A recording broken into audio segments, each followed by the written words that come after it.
Biyya namaati Baangaalii Paakistaanii Hindii marti nutti jirti. Hanga dhaabbatee laata. Namni nama kana beektanu jirtu jabaadhaa gaa dubbii gabaabsina.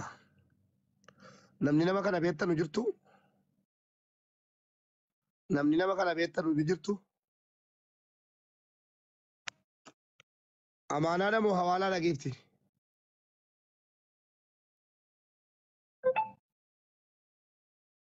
Allahu akbar. Maal maqaan isaa?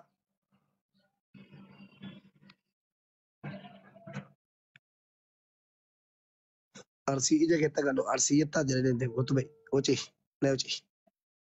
Gandaan waamamu namni hin jenneen haraama mana gaatti maqaa gandaa waamuun makuma gandaatti waamina. Salaamu alaikum.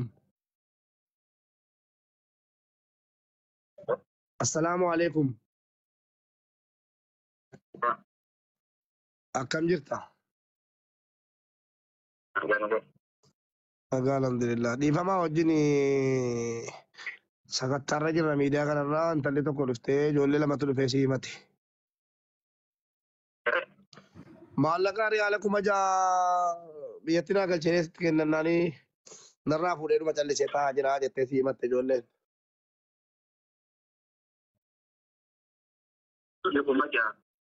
Riyaala 6,000 jettee wallaahi.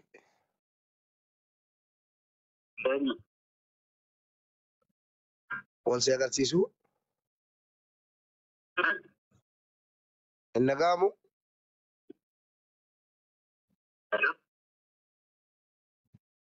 Sologeen kun eesseerti silas utaaltee baate. Hawwi eesseerta? Hawwi eessa jirta? Maaltu shulluqqi isin godhaa irraa? Sholaagaa. Maali bunni? Taati dabee qoyira diibinaa. Biyya keessa mootummaan nutti jira. Biyya namaati Baangaalii Paakistaanii Hindii marti nutti jirti. Hanga dhaabbatee laata. Taati dabee qoyira diibinaa. Inna lillahi wa inna ilaihi raaji'uun.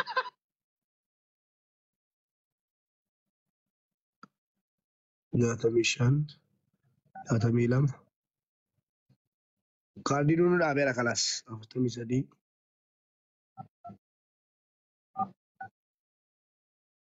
kaardii nuun dhaabeera turuun jaallatin.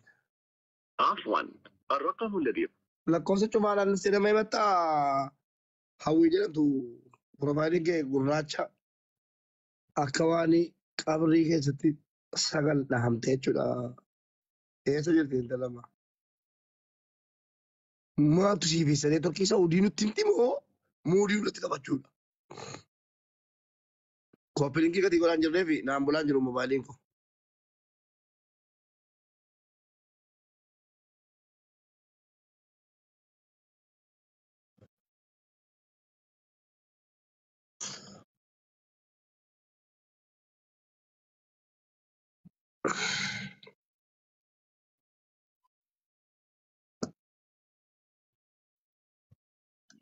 Uummanni kooppiliinkii gochuu dhaabee konoo miidiyaa dhaabate rasiinii kaardiin dhumee dhaabate.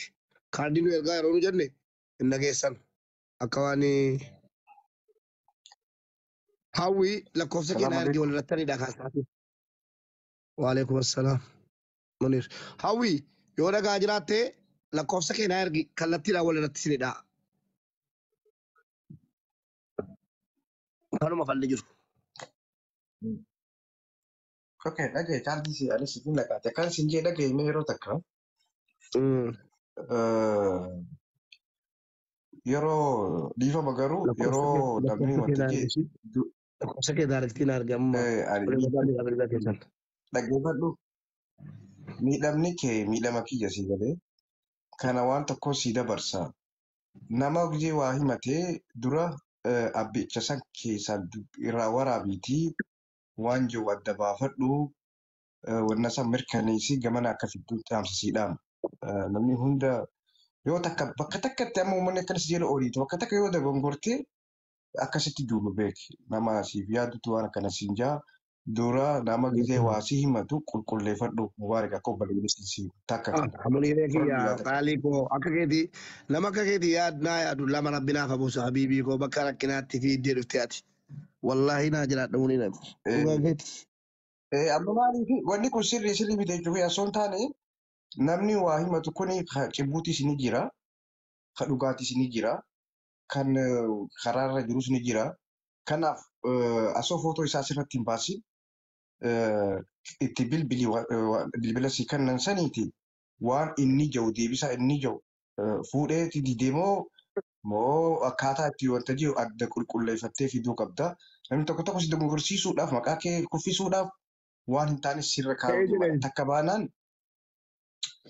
kana ni hubatta jeetiin wanta ja'a footoo isaa asirra kaayuu dura dubbisi adda baafadhu takkoffaa kana asirratti siin jaallammadaa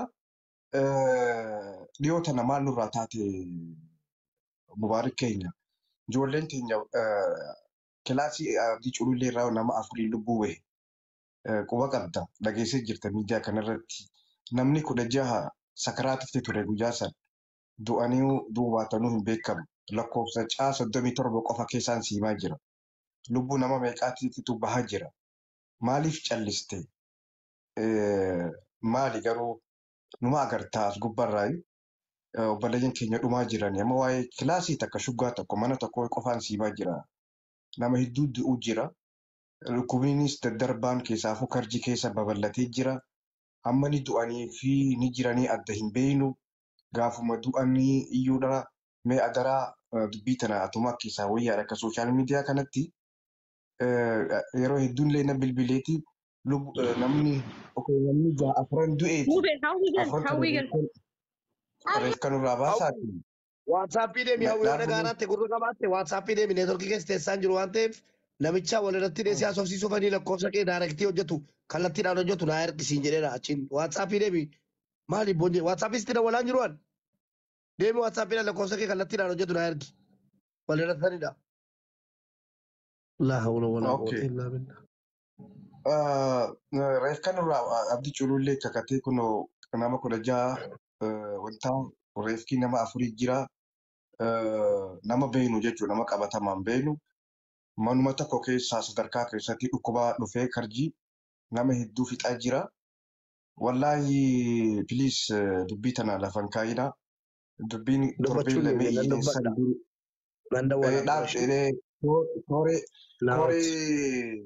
koreen illee dhaabbattee jirti. Koreen leencoo baatii dhaabee nuti sagalee iyyuu dhaabnaan achuma dhaabbate. Sochii nuti goone sanillee jijjiirama fiddee turte. Lakkoofsa kee kallattiidhaan itti dawwalu na argisiin jedhe. Ishee muneer. Koreen illee dhaabbatteeti Finfinnee irraa gara Suudii deemuudhaaf isaanii eegalee nuti sagalee keenya dhaabne. Silaa sagalee adda dhaabne baannee bareedaa ture. Guyya lama iyyanii usuun faayidaan qabu. Kanaaf uummanni keenya akka baalaatti dhukkubni lafarraa fixaa jira mana hidhaa keessatti. Kallattii amma kanaan dhimma kee faayidaa cufa.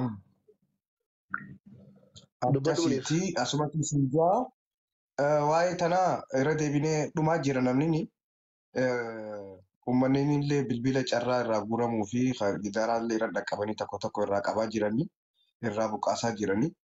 Kanaaf piliis mubee atumaan iyyii fi guyyaa lama iyyitee akka uummata kaanii nusiini kanumaan jiru barbaada. Kabiraa irraan sii deebi'aa kana irraan sii deebi'aa akka nama tokkotti yeroo namni sibiiratti waa himatu keessaan qulqulleeffadhuuti deebii inni si kennu irratti hundooytee akkasitti footoo isaa asirratti maxxansiinsiin ja'a. Muniree koo keessaa wanti jedhamu jiru keessaa yoo deemne uummanni keenya ishiin jedhu waan ta'eef dhageessee. Jechuun kiyya deebii aboo maallaqa akkanaa fuutee jirta lakkii fuudhee garuu maal fiddoo siin jeessa ni maxxansita. Akka dogongorriin uumamneef malee waan biraatii miti akka dogongorrii siin dogongorsiisne nama hattuu meeqa jira atis ni beektaa amma dura yeroo meeqa akkasii maqaa siin jaanii waa hundumaafuu. Dura yoo itti bilbiltee qulqulleeffattee bareedaadha jechuudhaaf yaadni kunis akkuma takkatti fudhadhuudha godhii kiyyaa qulqulleeffachuudhaati nama waan beekamaa taate jechaaf wanni san soba taanaan bakka kanuma qabatanii olii gad fiigan kanaaf dura qulqulleeffadhu keessaanii akkasitti asirra fide jechuun waan barbaadeeti. Hanqasuma. Naasir Jira abbaa lakkoofsa sadaffaa irratti kanaatiin guyyaa carraa carraa kennitaa. sadaffaa irratti ijoolleen Jimmaa baay'ee komachaa jirti. Uummata keenya kan dhumuudhaaf sagalee ta'an jiran ja'aniiti. Filiis uummata Jimmaa dhumaa jiru kanaaf sagalee ta'ii. An dhufeetumaan sitti himuu dirqama kiyya si booda waasin jedhurra. Uummanni Jimmaa rasaasaan akka kaleessa ajjeefamaa ture.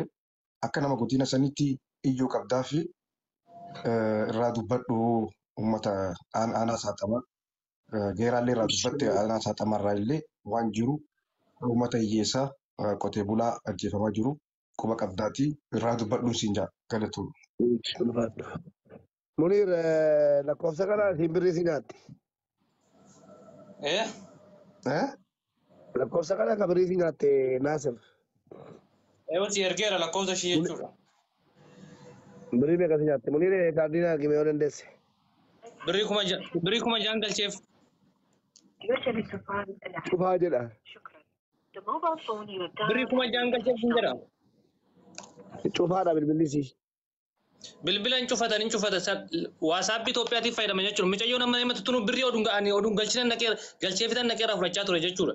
Silkii Itoophiyaatiin baratanii amma laal hoggaa tokko ta'ee jira birriin jechuudha. Naasir rabbi akka geessiif galchuu yoo danda'ame warri hawaalaa hojjettanu isinis obbolaa keenya miidhamuu keessan hin barbaannu hin shawwadamina dubartii dheettanii yoo jarri nu galchaa jedhanii yoo dhattanii birrii keessa fudhattan malee hin galchina kanuma. Ishumaan mana himatti saniifuu ani Mubaarak galcheefi tanan naqee birrii irraa fudhachaa ture jechuudha. Ishumaan mana himatti san. Ishiin sitti himteerti. Ani galcheefi naqee irraa fudhachaa ture. Mucayyoo waan badeet akkanatti ergitee irraa fuudhee saniin booda mututu qotee birrii ishii galcheefi awwalumaan galcheef jechuudha. Tan ammoo birriin biraa qaba dura awwalumaa jechuudha. Amma ammoo lakkoofsa Itoophiyaatiin barate amma takkaallee birrii kuma sadi nyaata ishiin biyya galteerti jechuudha. Tunillee as jirti silkiin cufatte jechuudha. Ijoollee nama tokkotti dawwal barbaaduu keessan qoradhuuti. Wannoo jedhi jechuudha.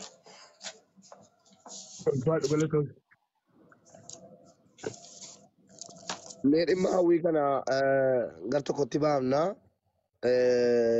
Meeqa yoo dandeenye mee bilbila sii suuraa mootimii irra naamni irra deemnee barbaanne jenna malee. Nyaata beesha.